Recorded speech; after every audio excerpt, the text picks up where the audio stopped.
साहब से गुजारिश करता हूं कि पार्टी का मैनिफेस्टो बनाया गया है, उस मैनिफेस्टो का जो है तो इस मौके पे यहां पर इजरा किया जाए।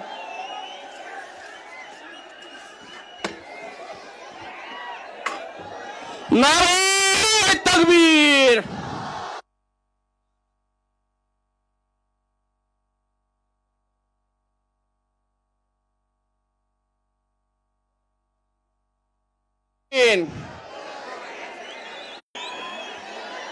औज़ु बिल्लाहि मिनश शैतानिर रजीम, बिस्मिल्लाहिर रहमानिर रहीम। देखकर मेरे जुनून को नाज़ फरमाते हुए,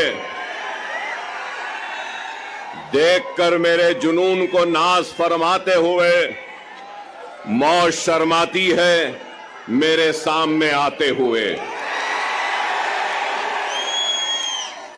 फिरता गरजता गूंजता गाता हुआ वलवलों से बर्फ की मानिंद लहराता हुआ, मौत के साए में रहकर मौत पर छाया हुआ, मौत के साए में रहकर मौत पर छाया हुआ। काम है मेरा तगय्युर, नाम है मेरा शबाब। मलियाबादी के गजल के अशार हैं और जोश साहब से माफी मांगता हूं कि इसमें मैंने कुछ तरमीम की है। और तरमीम कहां की है कि काम है मेरा तगय्युर, नाम है मेरा शबाब। इत्तेहाद इत्तेहाद इत्तेहाद कहां है? बेशक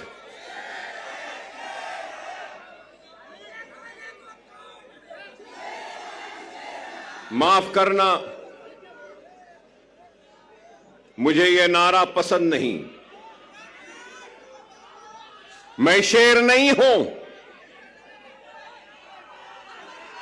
जूतियों का दूल हूं। मैं शेर ना हूं, ना मुझे शेर बनना है। 10 साल पहले भी अगर महाराष्ट्र का रुख किया था तो आपको शेर बनाने के लिए रुख किया था। क्या शेर बनना है? शेर बनना है। सुन्नते रसूलुल्लाह को अपने जिंदगी का हिस्सा बना लो। यतीमों के सर पर हाथ रखो, बेवाओं की मदद करो, जुल्म के खिलाफ आवाज बुलंद करो और दुनिया तुम्हें शेर कह के पुकारेगी। आसान। 10 साल पहले भी बात के पैगाम को लेकर आया था। उस इत्तेहाद के जरिए नाइंसाफियों को इंसाफ में बदलना चाहता था, हक तलफी को हक में तब्दील करना चाहता था, नाइंसाफी को इंसाफ में बदलना चाहता था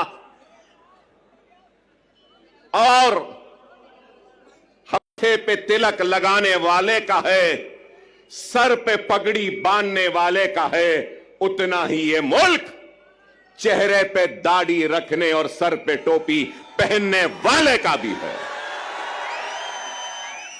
यही पैगाम था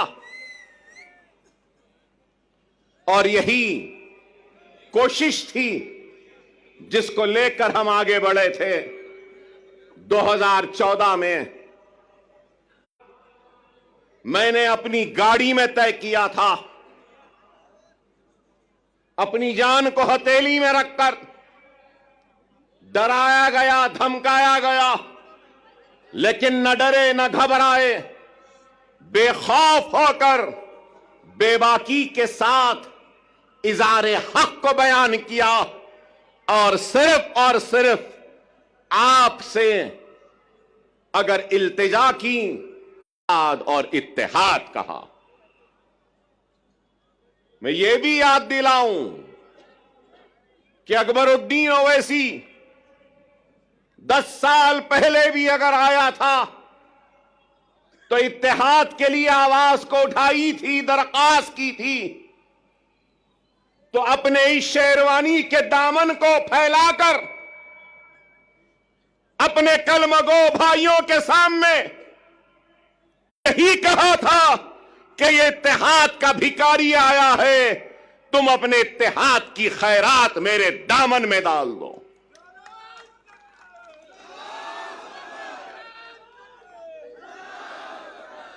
अल्लाह उसके रसूल की कसम, अकबरुद्दीन ओवैसी को अल्लाह ने इज्जत दी, शोहरत दी, नाम दिया, सब कुछ दिया। लेकिन एक बात कहूंगा, आखिर का अगर कोई लीडर है तो वह अकबरुद्दीन ओवैसी है। न पहले बड़ा बनने की ख्वाहिश थी, न आज है। मैं तो सबसे छोटा हूं, आप सब मुझसे बड़े हैं और आप इनसे भी बड़े हैं। और इनके बाद और आपके बाद में मैं हूं। इस चीज को, क़यादत एक अजीम जिम्मेदारी है और सदक़े दिल और बेगर्ज होकर जो खिदमत करेगा तो अल्लाह उसकी क़यादत में इस्तेहकाम और मजबूती देगा। क्योंकि मुझे मेरे वालिद और सालारी मिल्लत ने मुझसे कहा, गर्ज वाले की तकलीफ का एहसास होगा, जब तुम्हारी क़यादत में गर्ज आ जाएगा तो फिर वह क़यादत मजबूत नहीं हो सकती। खुदारा इस बात को समझो, मिल्लत की फलाह व बहबूद, मिल्लत की तरक्की, मिल्लत की खुशहाली के लिए अपने जात की खुशियों की कुर्बानी देनी होगी। अगर बगैर किसी मफाद से अगर कोई आगे बढ़ता है तो अल्लाह सुब्हानहू व तआला उसको कामयाबी व कामरानी अता करता। अगर आज मैं यहां खड़ा हूं तो लोग समझेंगे कि 10 बरस बाद अकबरुद्दीन ओवैसी यहां आया है, तो याद दिलाना चाहता हूं, 10 बरस हमारे मालेगांव के एमएलए साहब नहीं थे, मुफ्ती साहब नहीं थे। 10 बरस पहले हमारे धुलिया के एमएलए नहीं थे। अरे मैं क़यादत बनाने आया था, क़यादत बनी, महाराष्ट्र की बागोदौड़ इन जिम्मेदार हाथों के हवाले किया और इन जिम्मेदार हाथों ने इस क़यादत को आगे बढ़ाने की, ले जाने की। और आज 10 बरस बाद अगर आया हूं तो इस क़यादत को मजबूत करते हुए, इनको आगे बढ़ाकर इनके पीछे मजलिस के झंडे को थामने के लिए आया हूं। अकबरुद्दीन ओवैसी को कभी किसी चीज की ख्वाहिश व हसरत नहीं। आपकी सरजमीन से आओ काबिल नौजवानों से दरखास्त है, नेक लोगों से दरखास्त है, वुकलाओं से, डॉक्टरों से, इंजीनियर से, मिल्लत का दर्द रखने वालों से इल्तिजा है, आओ, जज्बे को लेकर आओ, दियानत के साथ आओ, इखलास के साथ आओ, खुलूस के साथ आओ। मैं अपनी कुर्सी पर जिंदगी में, जमाती जिंदगी में शख्सियतों की अहमियत नहीं होती, याद रखो। शख्सियतें आती रहेंगी, जाती रहेंगी, जमात कायम व दायम रहेगी। जमात की अहमियत है, अकबरुद्दीन ओवैसी की भी अहमियत नहीं है, जमात की अहमियत है। और ये इत्तेहाद की अहमियत है। अगर ये इत्तेहाद है, जमात नहीं तो फिर कुछ भी नहीं। खुदारा समझो, आज इंतखाबात का वक्त है। इंतखाबी मैदान में कई जमातें हैं, हजारों जमातें मैं कहूंगा, और शायद मैं गलत ना हूं तो विड्रॉयल के बाद करीब 4000 से जायद उम्मीदवार अपनी 10 साल पहले बीजेपी थी, शिवसेना थी और राष्ट्रवादी कांग्रेस थी, कहीं पर समाजवादी पार्टी भी थी। लेकिन आज कांग्रेस है, 2 एनसीपी है, पवार एनसीपी, शरद पवार, अजित पवार एनसीपी। अंदाजा लगाइए कितनी पार्टियां हो गई हैं। मेरा एक ही सवाल है, हिंदुत्व पे अमल करने वाली जमातें शिवसेना, भारतीय जनता पार्टी, सही है ना? हिंदुत्व अब हो गए 2 टुकड़े। आइडियोलॉजी तो दोनों की है एक ही। अब सवाल यह है कि कांग्रेस ने उद्धव ठाकरे से इत्तेहाद किया, पवार ने उद्धव ठाकरे से इत्तेहाद किया, और एक 3 पार्टियों का एक गुट बना। बोलो, प्रियंका गांधी को पढ़ाने में कामयाब हो गए या नहीं हुए? मेरा सवाल है, राहुल व प्रियंका, क्या आप कांग्रेस के सेक्युलरिज्म का सबक पढ़ाने में उद्धव ठाकरे को कामयाब हुए या नहीं हुए?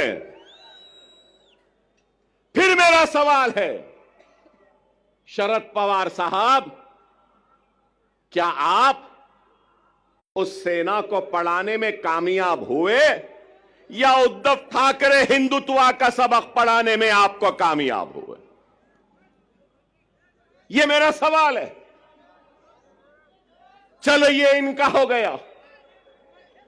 तो अब दूसरी तरफ अब हम देखते हैं कि अजित पवार, तो मैं पूछना चाहता हूं कि अजित पवार, शिंदे के, फिर बीजेपी ने अजित पवार और शिंदे को सबक पढ़ा दिया, या फिर अजित पवार ने अपने करप्शन का सबक मोदी को और योगी को पढ़ा दिया? वो समझ गए। बताओ क्या है, कहां है आइडियोलॉजी, कहां है बुनियादी उसूल? अरे इनके पास, इनको गद्दी चाहिए, इनको तख्त चाहिए, लेकिन हम क्या समझते हैं? जो लोग ये समझ रहे हैं कि मजलिस इत्तेहादुल मुस्लिमीन वो इम्तियाज जलील औरंगाबाद से नाकाम हो गए और वो कामयाब हो गए, तो उन अहमकों को, उन नादानों को, उन नासमझों को ये कहना चाहता हूं, मजलिस बातें वो नहीं जो जीते और जमीन को फतेह कर ले। हकीकी फातेह वो होता है जो दिलों को जीतता है और दिलों को फतेह करता है। हमारा काम दिलों को जीतना है, दिलों को फतेह करना है। हमारा काम इख्तिदार के कुर्सियों पर बैठकर तर्जुमानी करते हैं, उनके मसाइल को उठाते हैं, चाहे ऐवान पार्लियामेंट हो या ऐवान असेंबली हो। मजलिस इत्तेहादुल मुस्लिमीन मसाइल को उठा रही है। मजलिस इत्तेहादुल मुस्लिमीन बेशक मुसलमानों की आवाज बनती है, मुसलमानों के मसाइल को बनती है, तो हर किसी की आवाज बनती है। बैकवर्ड क्लास की बनती है, ओबीसी की बनती है, मराठा समाज की बनती है, तो हर समाज की आवाज बनती है। बेशक अकबरुद्दीन ओवैसी मुसलमान हैं, मैं ला इलाहा इल्लल्लाह मुहम्मदुर रसूलुल्लाह कलमा पढ़ने वाला मुसलमान हूं। मुझे नाज है मुसलमान के मैं हिंदुस्तानी हूं। हम हर एक के मसाइल उठाते, यहां पे बैठे हमारे दलित समाज के लोग हैं, दूसरे समाज के लोग हैं, बैकवर्ड क्लासेस के हैं, मुसलमान भी हैं, हर कोई है। मैं यही बात कहना चाहता हूं, हां मुसलमान की आवाज बनकर हम मुसलमान के मसाइल को उठाते हैं। मैं उठाता हूं, मुझे शर्मिंदगी नहीं है। तलफी पे लड़ता हो, मुसलमान की हक की लड़ाई लड़ता हो और नाइंसाफी पर आवाज को बुलंद करता हो, इसलिए कि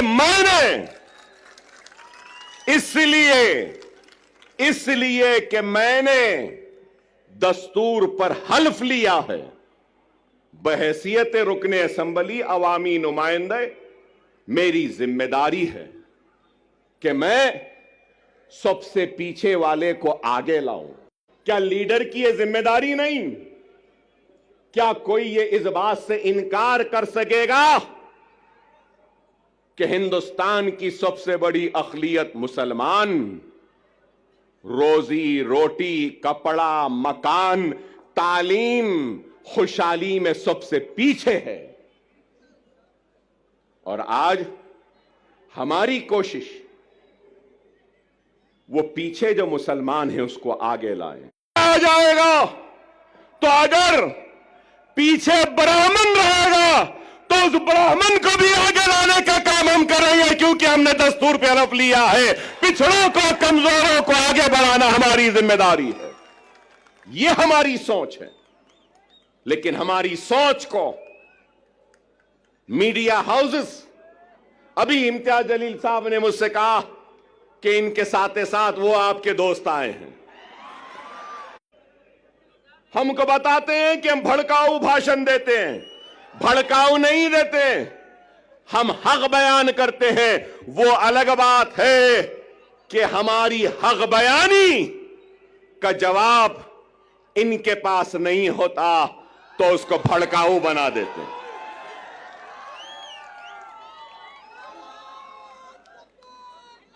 आज ही मैंने किसी के बटोगे तो कटोगे,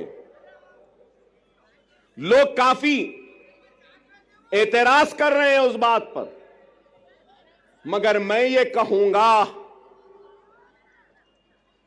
बीफ के नाम पर, मॉब लिंचिंग के नाम पर, घर वापसी के नाम पर, सर पे टोपी पहनने के नाम पर, दाढ़ी पालने के नाम पर जो तुम से, क्या ये मुल्क को कमजोर नहीं कर रही है?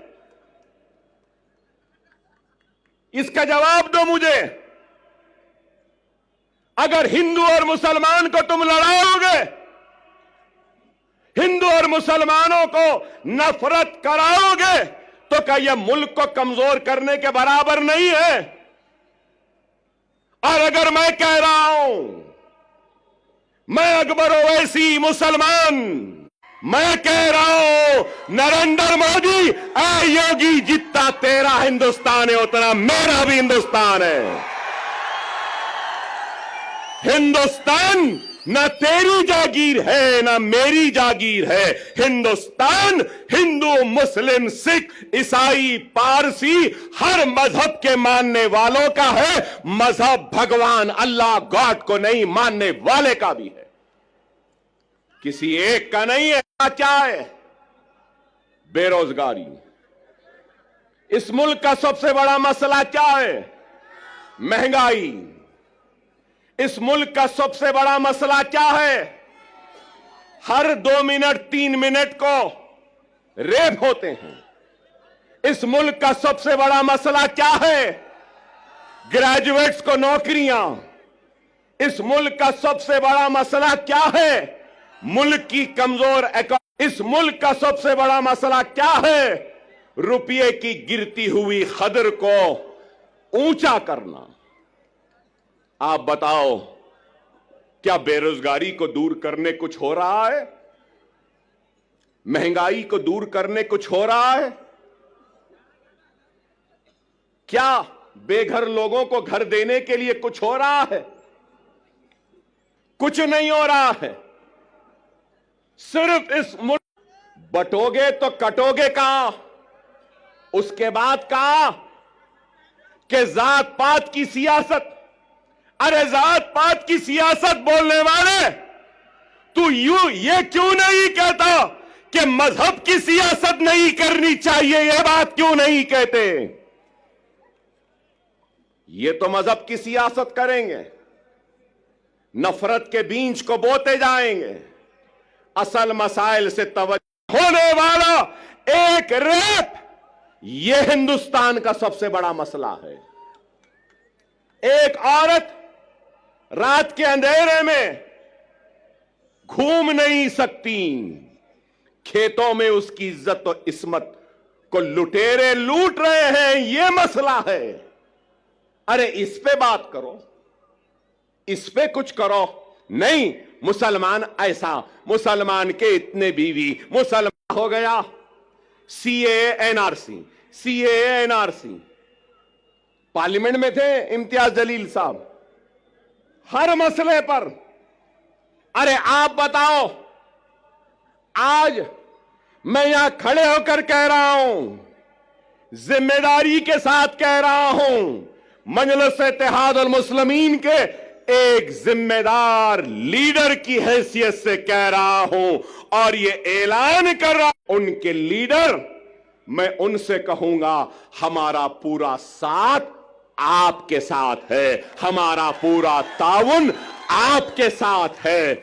हम पूरी कोशिश करेंगे, मगर उसके साथ साथ मैं ये भी कहूंगा, इत्तेहाद होता है ना, तो इत्तेहाद बैनुल मजलूमीन होना चाहिए। इत्तेहाद मुसलमान है। हिंदुस्तान में जुल्म का शिकार अगर कोई है तो वो दलित है। हिंदुस्तान में जुल्म का शिकार अगर कोई है तो वो पसमानदा तबकात है। चलो आओ, मराठा, दलित और मुसलमान इत्तेहादुल बैनुल मजलूमीन बन जाते हैं और अपने जुल्म के खिलाफ आवाज को बुलंद करते हैं।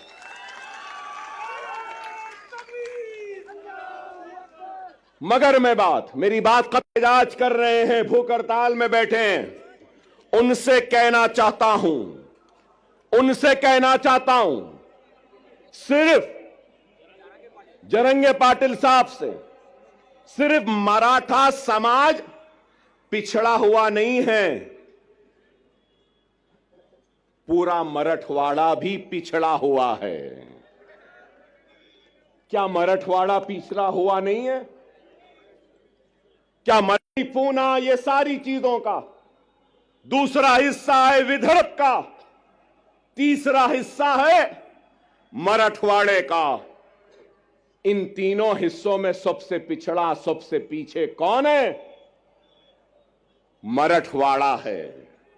चलो, मराठवाड़ा की रिजर्वेशन के साथ हम मराठवाड़ा की खुशहाली के लिए भी जिद्दोजहद करते हैं।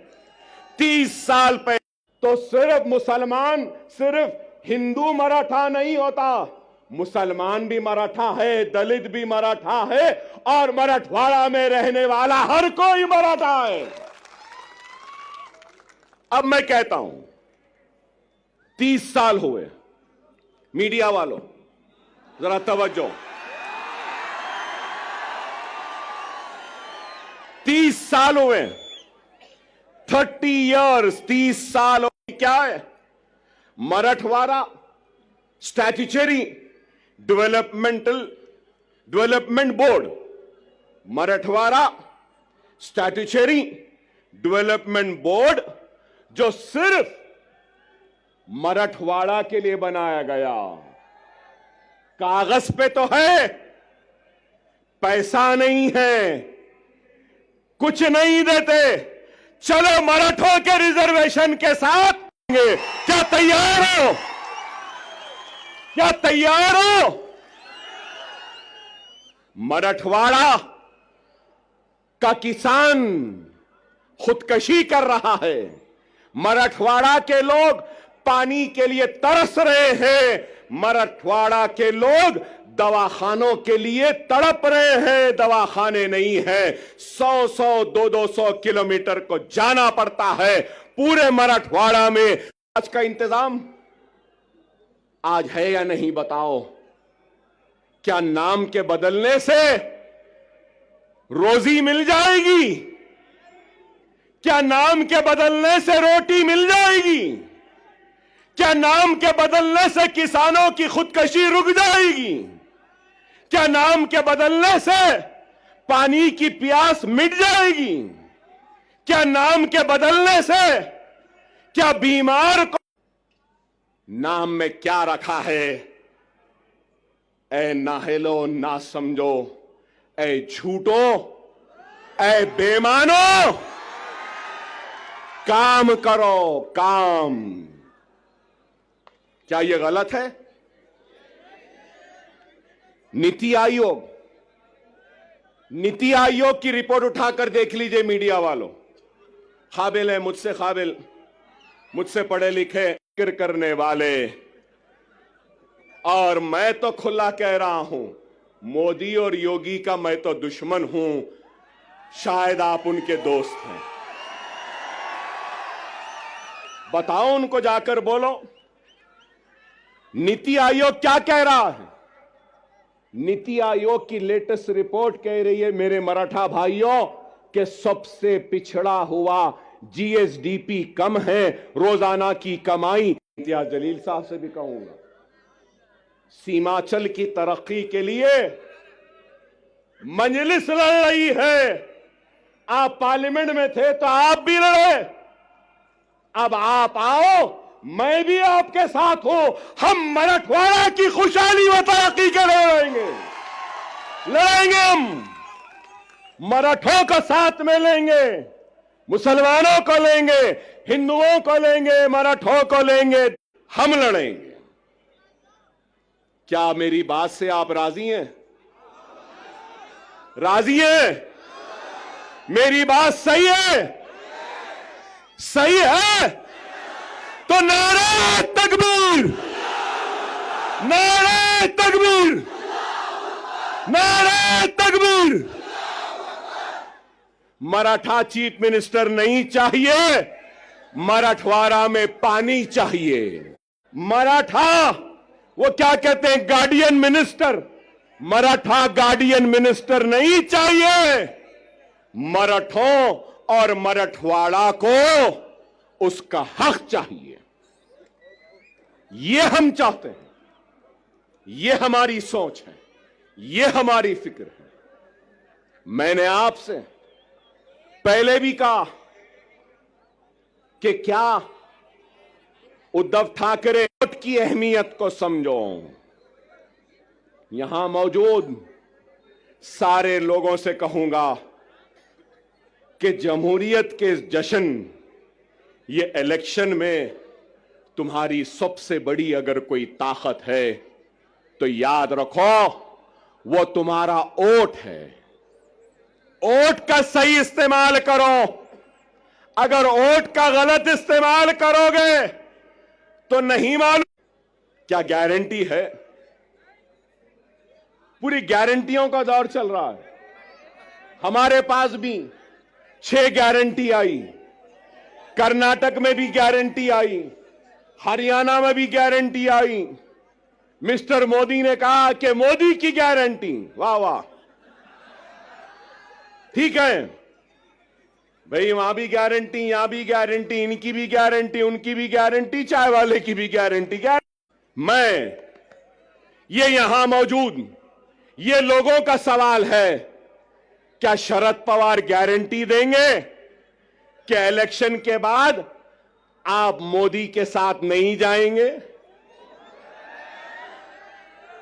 देंगे?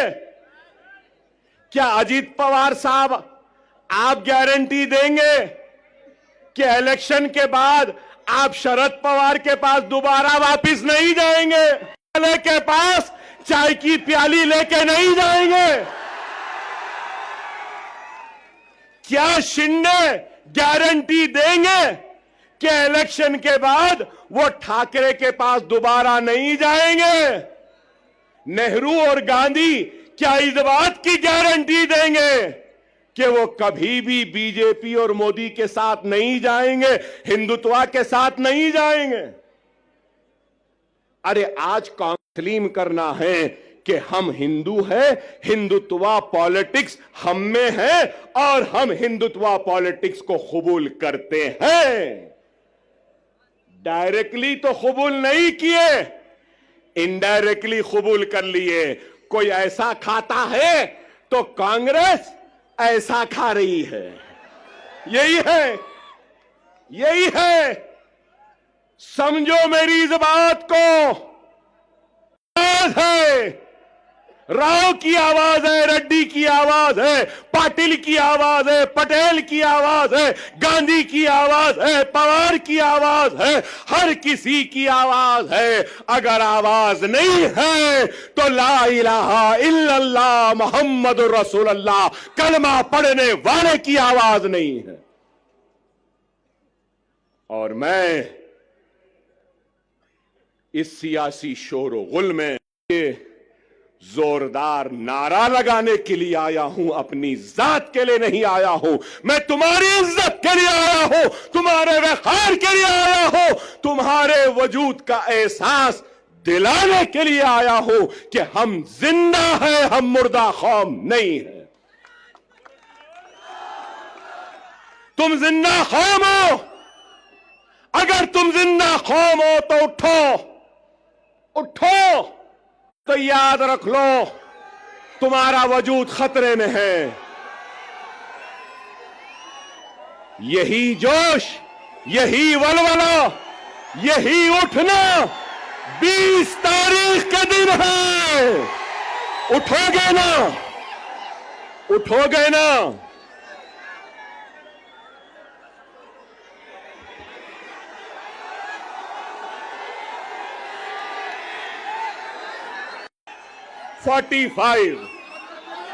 कैंपेनिंग का टाइम 10 बजे, अभी 15 मिनट बाकी है।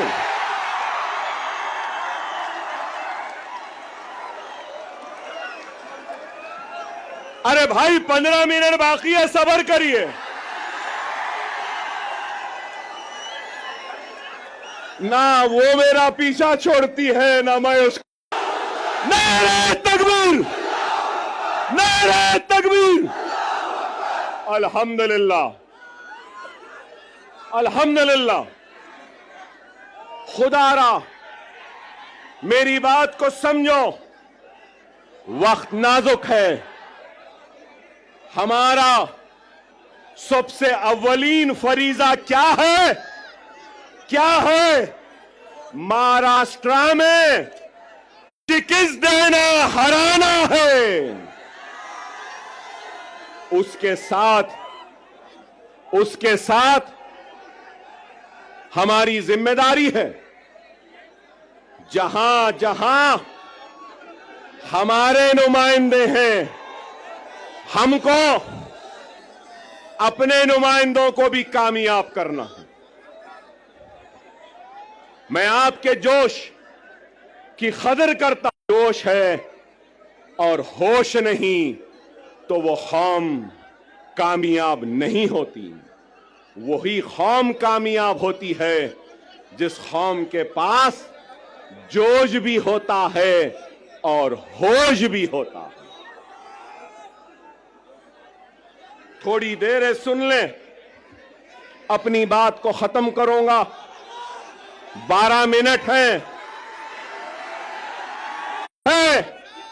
मेरा पैगाम है तुमसे कि हिंदुस्तान के तुम किराएदार नहीं, तुम हिंदुस्तान के बराबर के शहरी हो और तुम्हारे हक की लड़ाई लड़ने के लिए आया हो। तुम्हारा ताउन चाहिए, तुम्हारी दुआएं चाहिए, तुम्हारा साथ चाहिए, तुम्हारा जोश साथ चाहिए, तुम्हारा होश चाहिए।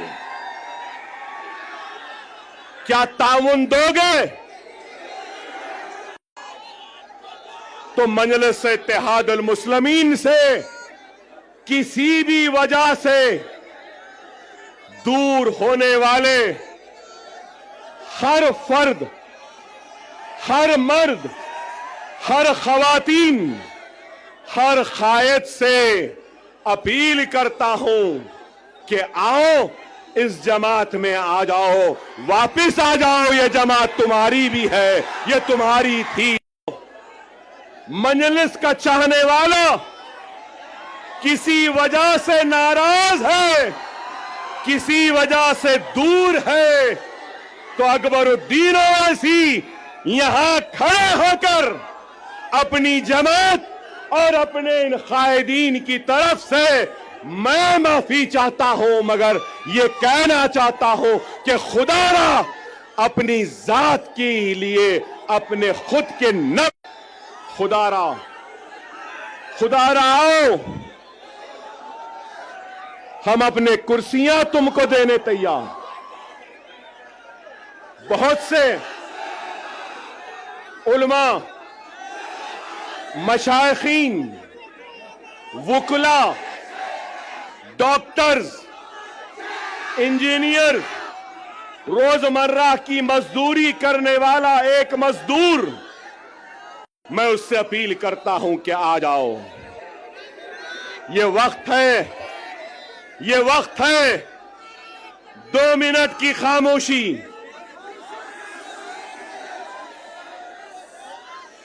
2 मिनट की खामोशी। मेरी बात को सुन लो। महाराष्ट्र की तारीख में ऐसा सुनहरा वक्त नहीं आया जो अब है। अगर हम ना ठाकरे, ना शिंदे, ना गांधी, ना पवार, हमारी मर्जी, हमारी इजाजत के बगैर कोई भी तख्त पे नहीं बैठ सकता। सुनहरा मौका है, समझो। तुम बादशाहगर हो। तुम क्या हो? बादशाहगर हो। समझो इस बात को। मैं किसी का नाम नहीं ले रहा हूं, मगर हर एक से अपील कर रहा हूं, आओ, ये तुम्हारी जमात है, ये तुम्हारी अपनी जमात है। अगर तुम, एक बात कहूंगा,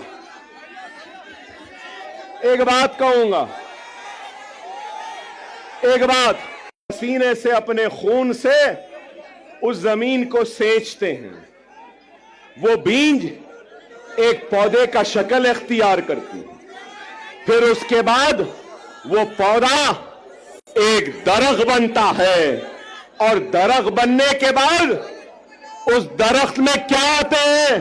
फल आते हैं। फल। ये वक्त सुनो, ये खाने का वक्त है, फलदार दरख्त को काटने का वक्त नहीं है। खुदा इस बात को समझो। मेरे उलमा ये बात को समझिए, मेरे मशाइख इस बात को समझिए, मेरे डॉक्टर साहबीन इस बात को समझिए, मेरे वुकला साहिबीन समझिए, मेरे गरीब मुसलमान भाइयों इस बात को समझो। ये फल खाने का वक्त है। आपकी बेचैनी है? नहीं तो बहुत सोच के आया था। जरा चाय भी बोलूंगा, चाय वाले को भी बोलूंगा, मगर आप बोलने नहीं दिए। लेकिन ये जरूर है, अभी इम्तियाज जलील साहब बोले ना, अभी इम्तियाज जलील साहब बोले योगी आने वाला है। मोदी तेरे आने के बाद अकबर भी आने वाला है। हम जवाब देंगे, जिंदगी गुजर गई चाय बनाने में, लेकिन चाय क्या होती है, कैसी बनती है। चाय चाय चाय की पत्ती, चाय की केतली, चाय का पानी, चाय का चूल्हा, चाय चाय चाय। हम बोलेंगे 20 तारीख को पतंग पतंग पतंग। आखिरी अहम बात 10 साल के बाद आया था, अल्हम्दुलिल्लाह जोश तो आज भी है बाकी। 10 साल बाद आया, लेकिन वलवला आज भी बाकी है। 10 साल बाद आया, मगर तुम्हारे महाराष्ट्र की सियासत में इम्तियाज जलील और दूसरों के साथ अकबरुद्दीन ओवैसी भी अब खांधे से खांधा मिलाकर खड़ा रहेगा। औरंगाबाद हो, नांदेड़ हो, उस्मानाबाद हो या शोलापुर हो या मुंबई हो, अब अकबरुद्दीन ओवैसी आता रहे। मैं 6 इलेक्शन जीत गया। कितने? 6। अब 30 बरस होते हैं। मगर आपसे कहूंगा, आप इस इलेक्शन में मजलिस के साथ साथ इम्तियाज जलील और नासिर साहब के साथ और हम आपकी हर तकलीफ में अकबर ओवैसी आएगा, आपके हर दुख में आएगा, आपके साथ रहेगा इंशाअल्लाह ताला।